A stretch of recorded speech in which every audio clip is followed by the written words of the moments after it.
মৃত্যু জিনিসটা অত্যন্ত ভয়ঙ্কর একটা জিনিস।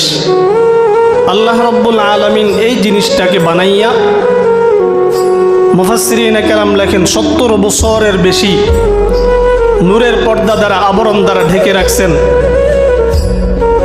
ফেরেশতারা এর পাশ দিয়ে যাতায়াত করতেন কিন্তু দেখতেন না, যেহেতু পর্দা দ্বারা ঢাকা ছিল।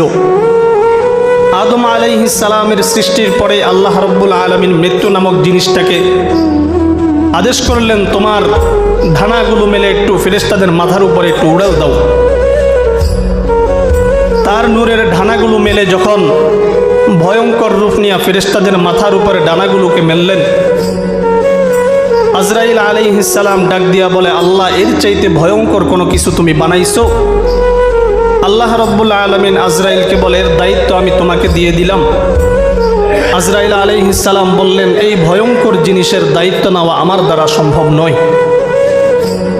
আল্লাহ রাব্বুল আলামিন আজরাইল আলাইহিস সালামকে এর চাইতে শক্তিশালী বানাইয়া তার আয়ত্তাধীন করে দিলেন। মৃত্যু নামক জিনিসটা অত্যন্ত ভয়ঙ্কর। সবাইকে মৃত্যুর স্বাদ আস্বাদন করা লাগবে। ইযা জাআ আজালুহুম লা ইস্তাখিরুনা সাআতাম ওয়া লা ইস্তাকদিমুন।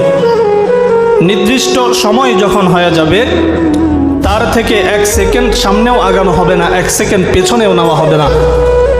যথা সময়ে আপনার আমার রূহটা নিয়ে আজরাইল আলাইহিস সালাম চলে যাবেন।